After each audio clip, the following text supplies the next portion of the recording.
어느 노련한 포수가 있었어요. 이 포수가 어린 사슴을 보고 총알을 쐈습니다. 총을 쐈습니다.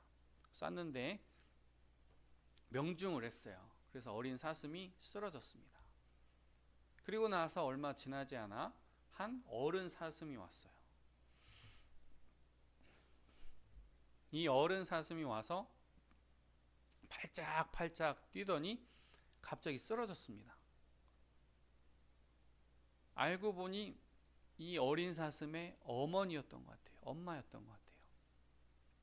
그래서 나중에 그 배를 갈라보니까 창자가 막 끊어져 있더랍니다. 자기 새끼가 총에 맞아가지고 죽었다는 것을 알고는 이 어미 사슴이 창자가 끊어지는 고통을 느낀 거예요. 한 가지 이야기를 더 해드리겠습니다. 홀 어머니라고 하나요? 혼자 되신 어머니가 있는데 아들 하나를 열심히 키웠어요. 미국에서 갖은 알바를 하고 굳은 일을 하면서 아들의 학비를 댔습니다. 그런데 이 아들이 철이 좀 들었어서 열심히 공부를 하고 수석 졸업생이 되었어요. 그래서 목에 금메달을 걸고 이렇게 졸업 연설을 맡아서 하고, 그 모든 예식이 끝난 후에 졸업식에서 가장 귀퉁이에서 자기 아들을 찾아보고 있던 그 어머니에게 다가가서 그 메달을 어머니 목에 걸어드리고, 어머니, 이거 어머님 거예요 라고 말한 사람이 있었습니다. 그는 나중에 미국의 대통령이 된 윌슨이라는 사람이었습니다. 한 가지 이야기를 더 들려드릴게요. 얼마 전에 소천하신 김수미 배우님이 계셔요. 조실 부모라고 그렇게 말씀하시더라고요. 18살 때 부모님이 다 돌아가셔서 억척스럽게 그렇게 자기를 몰아세우면서 강하게 그렇게 자라고 있었는데, 자기가 임신을 했을 때 엄마가 해주신 밥과 반찬이 너무 먹고 싶더래요. 그런데 먹을 수가 없었어요. 그리고 나서 이제 아들을 출산하고 딸을 출산하고 자기 딸을 보면서, 내가 너 임신했을 때 내가 그때까지 꼭 살아 있어서 네 입맛에 맞는 밥과 반찬을 차려주마, 내 약속하마, 그렇게 속으로 깊은 그런 결심과 약속을 했다는 거예요. 제가 왜 이런 말씀을 드리냐면, 부모의 사랑은 그렇게 큰 사랑입니다. 저도 어려운 일을 만나고 힘든 일을 만나면 가끔씩 자녀들을 보면 막 웃음이 나거든요. 아무 생각 없이 천진만만하게 웃고 있는 우리 어린 딸들을 보면 웃음이 나면서 기분이 좀 풀어져요.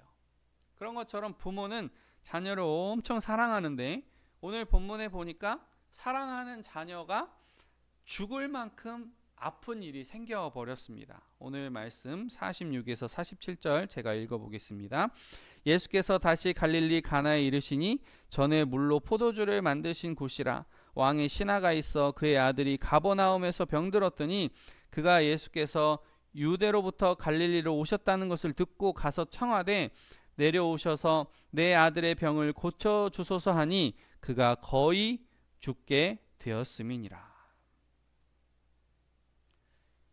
예수님께서 유대에서 갈릴리로 가시는데 그 중간에 사마리아를 통과해서 가셨습니다. 어쨌든 갈릴리 가나에 오셨어요. 이 가나는 우리가 알다시피 예수님께서 물을 포도주로 바꾼 사건이 있었습니다. 그런데 우리가 이 본문을 볼 때마다 조금씩 헷갈리는 이유가 있어요. 어디서 들어본 얘기 같은데, 왕의 신하의 아들을 고치신 이야기는 두 가지 비슷한 이야기가 있습니다. 하나는 회당장 야이로의 딸을 살리신 사건과 비슷해요. 회당장 야이로가 나와서 내 딸을 고쳐주소서 했는데, 그녀가 이제 집에 도착해 보니까 회당장 야이로하고 예수님께서 그 집에 도착을 해보니까 곡소리가 나고 있었고, 방에 가보니까 주검으로 그 어린 소녀가 있었어요. 달리다금 소녀야 일어나라 하니까 그 소녀가 일어났고, 예수님은 그 소녀를 살리신 그 사건이 있었습니다. 이뿐만 아니라 로마의 군대의 백부장의 하인을 고치신 사건도 있었어요. 예수님께서 직접 가시려고 하시니까 이 백부장이 나는 주님의 오심을 감당하지 못하겠습니다. 주님 말씀만 하옵소서. 나도 하인이 있어 이리 가라고 하면 저리 가고 이리 오라고 하면 이리 오나이다. 예수님이 너무 감격하셔서 유대의 아무에게서도 이만한 믿음을 만나보지 못하였노라 하시면서 칭찬하셨어요. 그 두 사건과 비슷하지만은 조금 다른 이야기가 오늘 왕의 신하의 아들을 고치신 이야기가 펼쳐지고 있습니다. 그런 상황 속에서 저는 공통점을 먼저 봤어요. 회당장 야이로, 로마의 군대 백부장, 그리고 오늘 왕의 신하. 이렇게 신분이 높은 사람들이 자신의 아들이나 딸을 살려달라고 하는 것을 보면 첫 번째는 신분 고하를 막론하고 부모는 누구든지 자기 자녀를 살리려고 하는구나, 그런 생각을 하게 돼요. 또 아무리 신분이 높아도 고칠 수 없는 병이 있구나, 이런 것들을 알게 됩니다. 그래서 그 왕의 신하의 아들의 상태를 보니까 병들었다는 말은 힘이 다 빠져서 기진맥진하다라는 뜻입니다. 원어를 살펴보니까 힘이 다 빠져가지고 몸이 기진맥진하다. 제가 언제 이런 적이 있었나 생각해 보니까 몇 년 전에 제가 코로나 걸린 적이 있어요. 몸은 펄펄 끓고요. 막 뭐 복합적인 감기라는 감기는 다 온 것 같아요. 오한, 콧물, 기침, 막 증상은 다 나와. 너무너무 힘들어. 그래서 가만히 누워 있을 수밖에 없는 그런 상태가 있었어요. 마치 그러한 상태였던 것 같아요. 우리는 병을 종종 병마라고 불러요. 마는 마귀할 때 그 마자입니다. 마귀할 때 마자.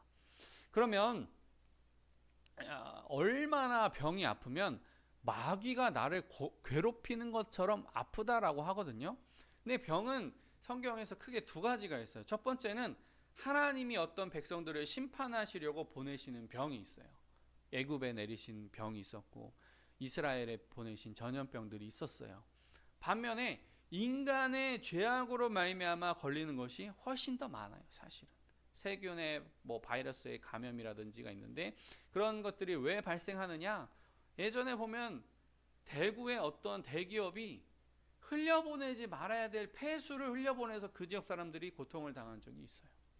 그런 것처럼 인간의 죄도, 인간의 환경 오염도, 인간의 탐욕도 탄소 배출 이만큼 하라고 했으면 그 기준치를 지켜야 되는데 그 기술력 갖추려면 돈이 많이 들어가니까 몰래 방류하고 몰래 그냥 굴뚝 떼고, 그런 식으로 우리 이 땅 가운데 병이 들어온 것이 많다는 거죠.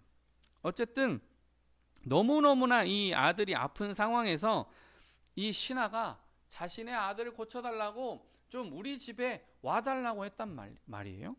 그런데 그 거리가 34km입니다. 34km.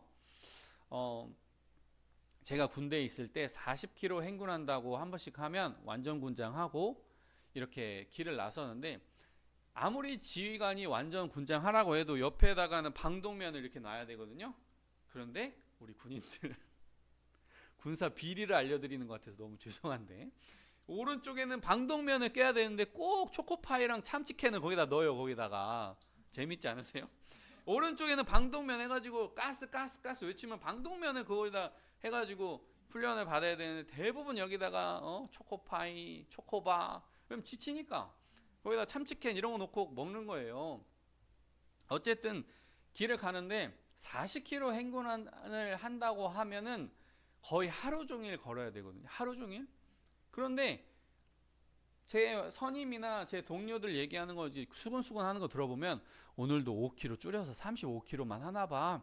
그런 것들이 제 귀에 들려요. 제 귀에 들렸단 말이에요. 그러면 여러분 막 안타깝지 않으세요? 어이, 군인이 말이야 40km 행군하기로 했으면 딱 정확하게 40km 행군을 해야지 말이야. 왜 5km 빼먹는 이런 비리가 있어? 여러분이 한번 걸어보세요. 여러분이 한번 걸어보세요. 35km 걸어보세요. 엄지 발가락에 100원짜리 물집이 잡혀가지고 바늘로 터트려가지고 그 물이 쭉 나올 때 쓰라립니다. 그리고 나서 이 뒤꿈치에 쓸려가지고 피 같은 게 날 때가 있어요.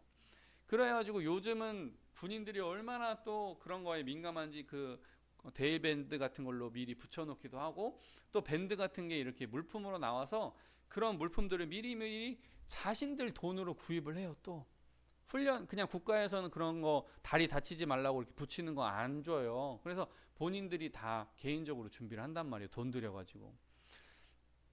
어쨌든 35km 정도가 걸어야 되는 그 먼 길인데, 제가 계산을 해보니까 우리 교회를 출발해서 군산 시청으로 갔다가 위로 이마트로 쭉 올라가서 예전에 사모님 직장 다녔던 성산면으로 쭉 올라갑니다. 그 다음에 인피면과 오산면을 지나면 익산에 다다래요. 익산 서쪽에서 갔다가 북쪽으로 갔다가 동쪽으로 갔다가 익산 동쪽 끝에 가면 익산에 그런 공업 단지가 나와요. 거기가 33km입니다. 그런데 염치불구하고, 정말 염치가 불구하다라는 말을 이럴 때 쓰는 말 같아요. 염치불구하고 내 아들이 죽을 것 같으니까 여기로 좀 와달라고 얘기를 하고 있는 거예요. 이어지는 본문 48에서 50절 말씀, 예수께서 이르시되 너희는 표적과 기사를 보지 못하면 도무지 믿지 아니하리라. 신하가 이르되 주여 내 아이가 죽기 전에 내려오소서.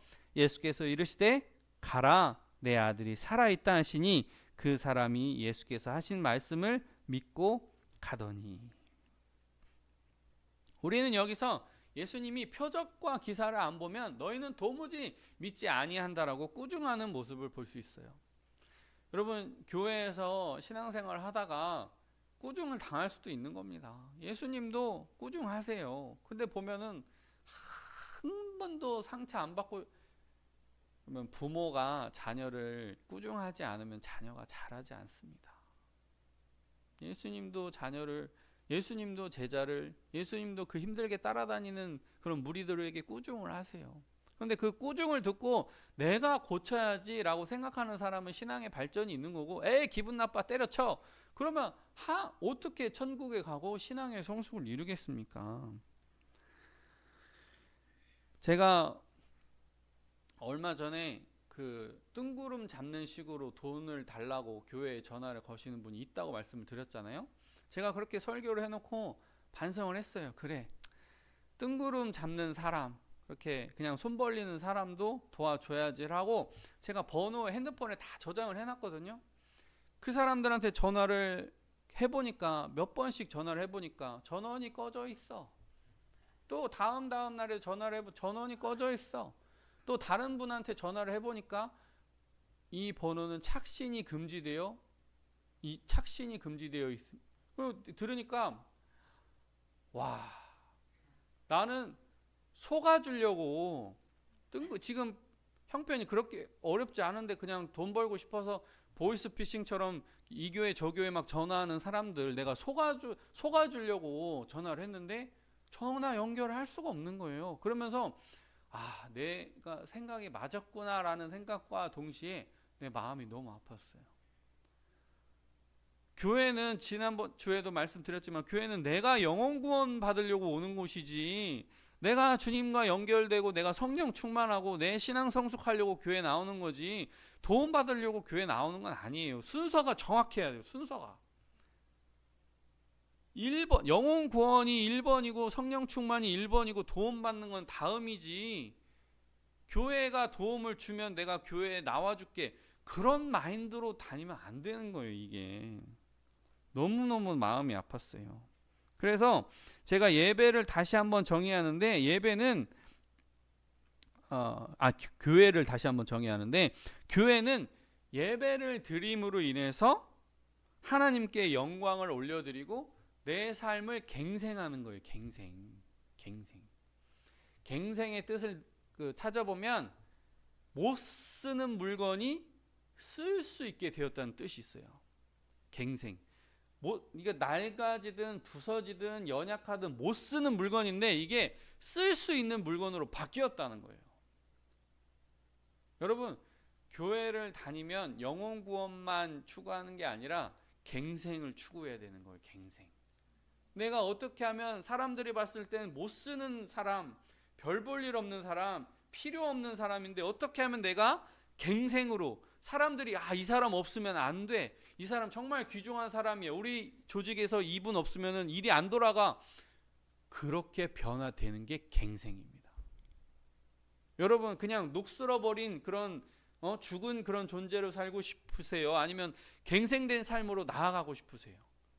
당연히 갱생된 삶으로 나아가야 되는 거예요. 그래서 여러분 제가 몇 번 얘기를 할 테니까 한 번만 따라해 보세요. 교회는 예배를 드리고 내 삶을 갱생하는 곳입니다. 교회는 예배를 드리고 내 삶을 갱생하는 곳입니다. 한 번만 따라해 보겠습니다. 시작. 교회는 예배를 드리고 내 삶을 갱생하는 곳입니다. 아멘. 그런데요, 아무리 이렇게 얘기를 해도 말귀를 못 알아듣는 사람이 있어요. 그 사람은 바로 그 아버지.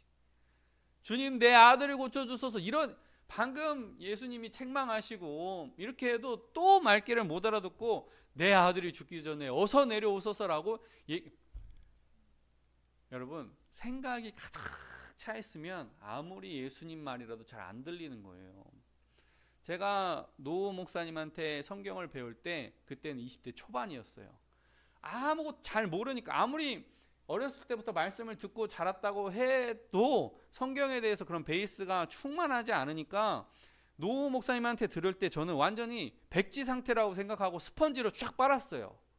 그러니까 엄청난 성장이 있는 거예요. 그런데 에스라 하우스에 가도 내 생각, 내 경험, 내 신앙 방식, 그런 내 신앙생활의 방식이 가득 찬 사람은 마음에 안 드는 거 있으면 팍 튀어나가 버리는 거예요. 여러분 우리 교회 올 때도 마찬가지예요. 그 전에 배우셨던 것, 이전에 배우셨던 거를 깡그리 다 지워버리고 백지 상황으로 그냥 들려드리는 대로 그대로 흡수하면 신앙의 성장이 엄청 빠를 거예요. 여러분 그렇게 생각하시면 좋아요. 그래서 아무리 말씀을 좋은 말씀, 예수님의 말씀 있어도 내 아들이 죽기 전에 내려오셔서 이런 말씀만 하고 있는 것입니다. 그런데 예수님은 그 왕의 신하의 아들을 사랑하지 않으신 게 아니에요.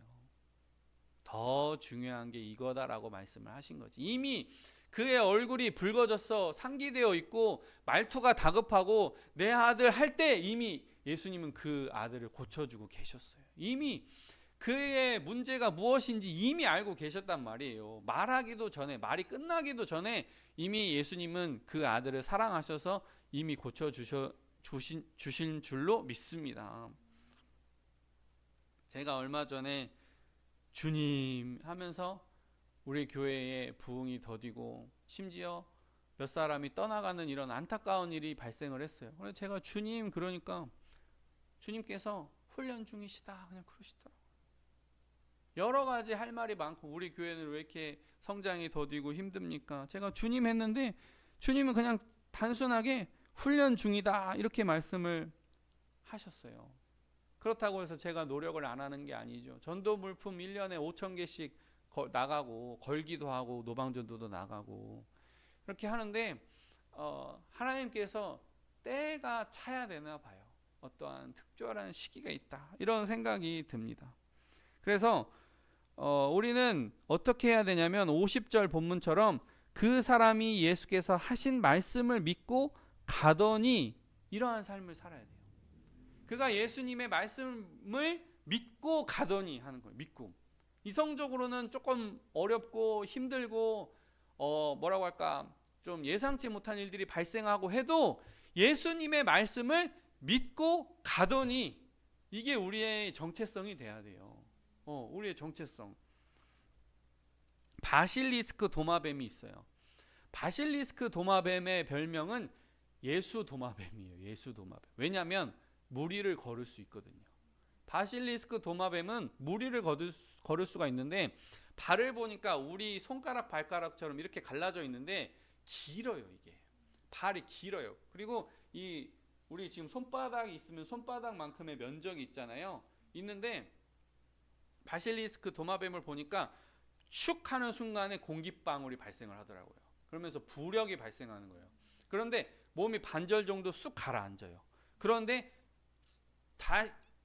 오른쪽에 그러니까 왼쪽을 먼저 물을 쳤으면 오른쪽 발로 몸은 조금 물에 가라앉았지만 팍 들어있기 때문에 오른쪽 발로 다시 한번 때리는 거예요. 때리면 그 부력 때문에 다시 몸이 일으켜지고, 그렇게 또 빠질만 하면 올라가고 빠질만 하면 올라가고, 이런 식으로 해서 물 위를 걷는 거예요. 저는 이 바실리스크 도마뱀이 만약에 하나님께서 내게 부여하신 신체적인 특징을 모르고 깨닫지를 못하고 그냥 물 앞에서 가만히 있었으면 어딘가에서 다 굶어 죽었겠죠. 자기 생태지를 옮기지를 못하니까 아마 멸종되기가 쉽겠죠. 그러나 바실리스크 도마뱀이 막 40일 동안 금식 기도하고 철야하고 막 묵상하고 그러면서 주여 내가 이 물을 건널 수 있나이까 없나이까 자꾸 울고, 그러면 그 물 건널 수 있습니까 없습니까? 없어요. 정말 중요한 말씀입니다. 내가 우울증을 고치려고 막 밤낮으로 40일 기도하고 막 울고 불고 떼쓰고 작전 기도하고 금식 기도하고 중보 기도하고 그렇게 해서 우울증 고칠 수 있나요? 우울증 어떻게 해서 고치는 거예요? 밖에 나가서 일함으로 고치는 거예요. 아담에게 하신 말씀처럼 아담에게 부여하신 일을 할 때 저절로 고쳐지는 거예요. 우리가 그 공부를 해보니까 그럽디다. 스트레스라고 하는 것 중에 일부가 있는데, 그 스트레스는 정말 내가 어떤 부모님이 돌아가셔서 받는 스트레스가 있다면 긴장하면서 받는 스트레스가 있거든요. 이 적당한 스트레스와 긴장감이 내가 직장에 다닐 수 있게 하고, 내가 어떠한 가사노동과 육아를 할 수 있게 하고, 내 삶을 진취적으로 뻗어나게 한대요. 근데 스트레스가 아무것도 없으면 계속 깔아앉는 거예요. 적절한 스트레스, 적절한 긴장감, 내가 하나님께서 부르심을 내가 하나님께 부르심 받은 것을 철저하게 이행해야 된다, 내게 사명이 있다, 내가 할 일이 있다, 이러한 적절한 긴장감이 나를 오히려 우울증에서 해방하는 거예요. 그러므로 인해서 바실리스크 도마뱀처럼 그가 두려워해가지고 계속 금식 기도하고 막 40일 기도하고 중보 기도하고 막 그런 게 아니라 내가 걸어갈 때 길이 되는 거예요. 내가 살아갈 때 삶이 되는 거예요. 그래서 하나님께서 내 삶을 변화시키는 것은 기도도 중요하지만 순종이 더 중요하다는 거예요. 순종이.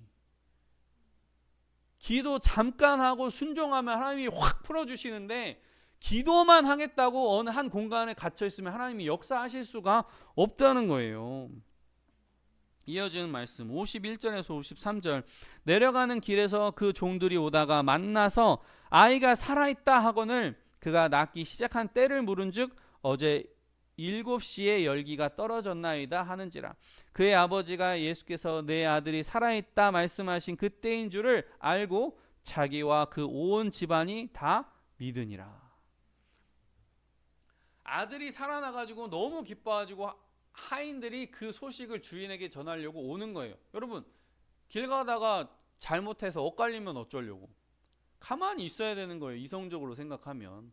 이성적으로 가만히 생각하면 그냥 가만히 있으면 되는 거예요. 어차피 올 건데 뭐, 예수님이 오시든 주인이 오시든 올 건데 뭐. 그런데 왜 그 먼 길을 떠났냐 말이에요. 이 소식이 너무 기뻐가지고 가만히 앉아있을 수가 없는 겁니다. 주날 구원했으니 어찌 잠잠하리. 기쁨에 춤추리. 나 기쁨에 춤추리. 그런 것처럼 그 기쁜 소식을 안 전하면 견딜 수가 없으니까 주인을 찾아 나선 거예요. 이성적인 생각과 반해서 주인을 찾아 나선 거란 말입니다. 제가 신학교 다닐 때 이런 생각을 한 적이 있어요. 목사 전도사들은 참 전도하기 어렵겠네. 신학교 가니까 동료들이 다 전도사님이에요. 위에는 교수님, 목사님이에요. 그리고 교회 가서 일하면 다 집사, 권사, 안수집사, 장로님, 목사님이에요. 집에 오니까 목사님 2분이 계시네. 왜냐면 우리 엄마 아빠는 둘 다 목사님이시거든요. 신학교에 가도 믿는 사람, 교회를 가도 믿는 사람, 집에 와도 믿는 사람, 미용실이라도 안 가면 안 믿는 사람을 만날 수가 없어. 다 생으로 전도해야 되는 거예요. 얼마나 힘들어 이게. 그래서 저도 제 나름대로 전도하지만 여러분 나름대로 전도하세요. 참 그러기 위해서 제가 더 잘해야 되겠지만, 우리 교회 가면 정말 좋다. 제가 제 입으로 어떻게 그런 말 하겠습니까? 군산명성교회 가면 얼마나 좋은지 아세요? 그런 말 제가 어떻게 하겠어요? 여러분들이 하시는 거죠. 어쨌든 우리가 이렇게 움직여야 됩니다. 우리가 무엇인가 해봐야 돼요. 나아만 장군이 왔습니다. 나아만 장군이 엘리사 앞에 왔어요. 와가지고 내 병 좀 고쳐주세요 그러고 있는데 엘리사가 나와보지도 않고 게하시한테 요단강물에 7번 씻어라. 그때 나아만이 나아만이 그렇게 말을 했죠. 아니, 내 생각에는 엘리사가 반드시 나와가지고 서서 내 앞에서 여호와의 이름을 부르며 이렇게 환부 위에 손을 흔들면서 고쳐주기를 생각했노라 그랬어요. 그러니까 어떻게 보면 기도나 주술적인 의미로 고쳐준 줄 알았나 봐요. 그렇게 와서 기도하겠지, 아니면 무슨 주술적인 행동으로 고쳐주겠지 했는데 요단강물에 7번 씻어라. 그러니까 어떻게 보면요, 나아만은 막 엄청난 기도를 받아서 나은 게 아니라 순종해서 나은 거예요. 순종이 어마어마하게 중요하다니까요.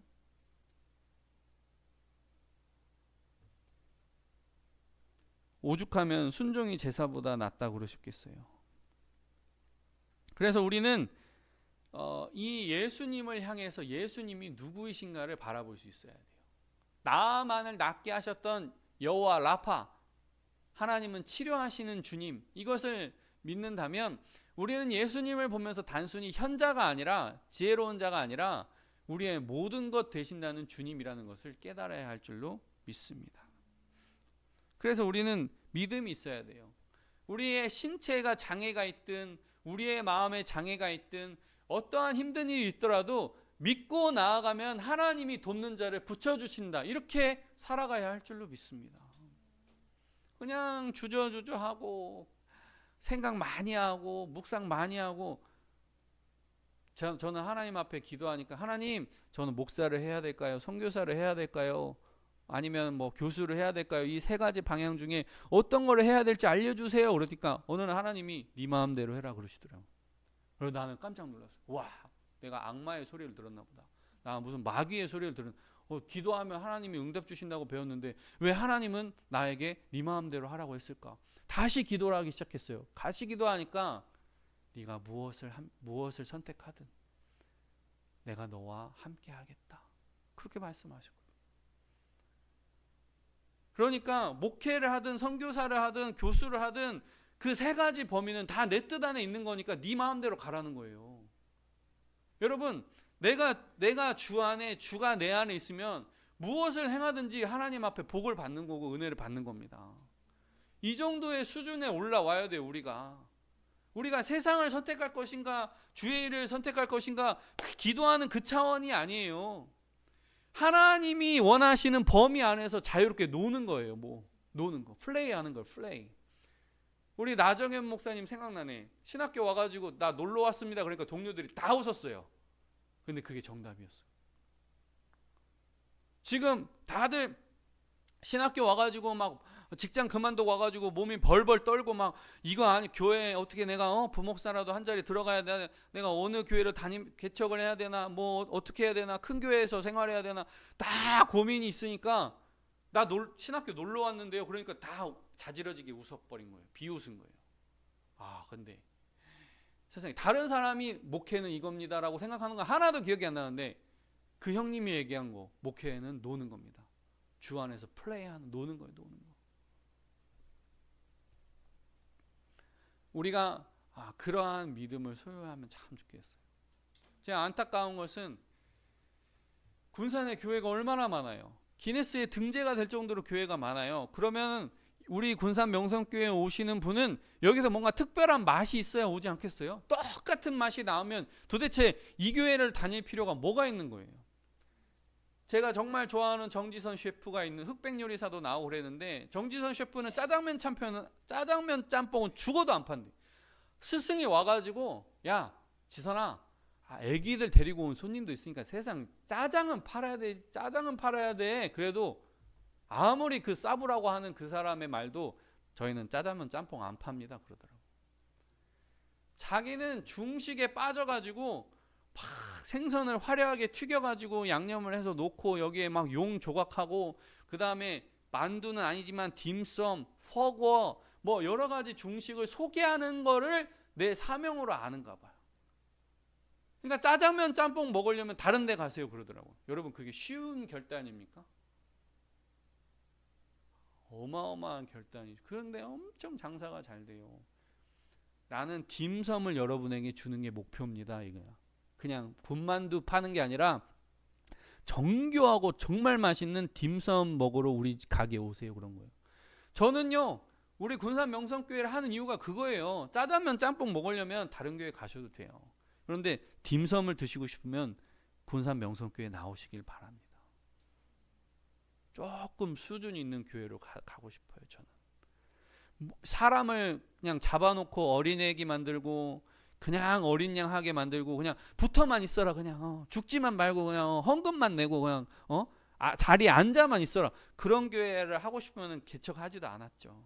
예? 그러나 여러분 뭔가 작은 교회지만 딤섬처럼 맛있는 요리를 드시고 싶으시면 우리 교회 나오시면 좋겠어요. 그렇게 한번 수준 있는 교회로 가봅시다. 빛과 소금이 되라고 하셨는데 돌이 되지 않는 빛과 소금으로 사실 수 있는 저와 여러분 되시기를 예수님의 이름으로 축복합니다. 아멘. 기도하겠습니다.